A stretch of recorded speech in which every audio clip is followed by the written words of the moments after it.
आज मु गोटे बड़ खबर विषय कहबी जहाँ समस्त जानिबा निहाती गुरुत्वपूर्ण। भारत में सुना एक नूतन रेकर्ड सृष्टि करिछि जहाँ प्रति ग्राम पिछा 10,697 टंका। जदि चैनल को नुआ करी आछंती तेबे चैनल को सब्सक्राइब करंतु आ नुआ खबर सर्वप्रथमे पाइबा पई बेल आइकन दबांतु। तेबे आसंतु एही खबर को टिके विस्तारित भाव में बुझिबा। नमस्कार, नॉट टाइम टीवी चैनल को स्वागत। मु रजनीकांत पंडा। एही सुनार मूल्य सेप्टेम्बर 2025 रे एक नूतन इतिहास सृष्टि करिछि।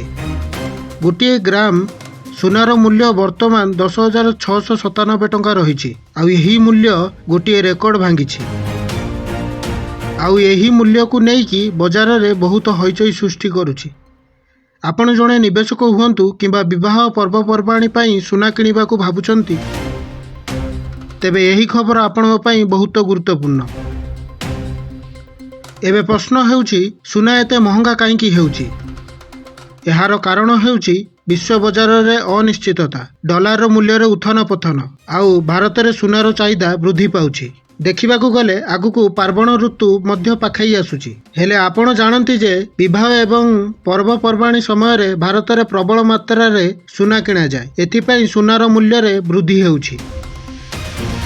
एबे एहा साधारण लोकंको उपरे किपरि प्रभाव पकाइबो। जदि आपण सुना किनिबा को योजना करूछंती तेबे एबे आपणଙ୍କୁ आपणଙ୍କର बजेट टिके बढ़ाइबाकू पड़ी पारे।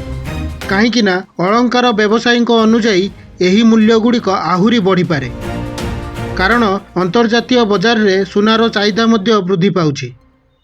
किंतु जदि आपण जणे निवेशक तेबे एहा आपणଙ୍କ ପାଇଁ एक भल सुजोग मध्य होई पारे, कारण वर्तमान एबे सुना को नहीं एक सुरक्षित निवेश भाव में विवेचना करा जाउछि। तेबे आपण एबे कौन करिवे? मो मत अनुसार जदि आपण सुना किनिबा को चाहुचंती तेबे किछि गवेषणा करंतु, बजार धारा देखंतु एवं आपणक बजेट अनुसार निष्पत्ति नियंतु।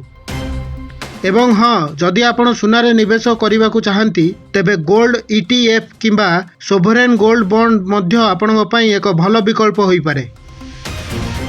एहा थिला सुनार रेकर्ड भांगिबा मूल्यर खबर। तेबे कुहंतु एबे सुना किनिबा उचित ना आमे टिके अपेक्षा करिबा उचित?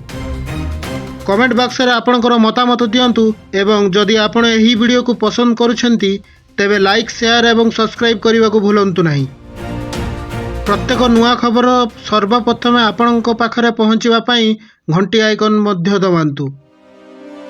वर्तमान पई एतिकी रहिली, पुणी देखाबो आउ एक नुआ खबर सहित। देखुतांतु नॉट टाइम टीवी। प्रत्येक मुहूर्त प्रत्येक खबर।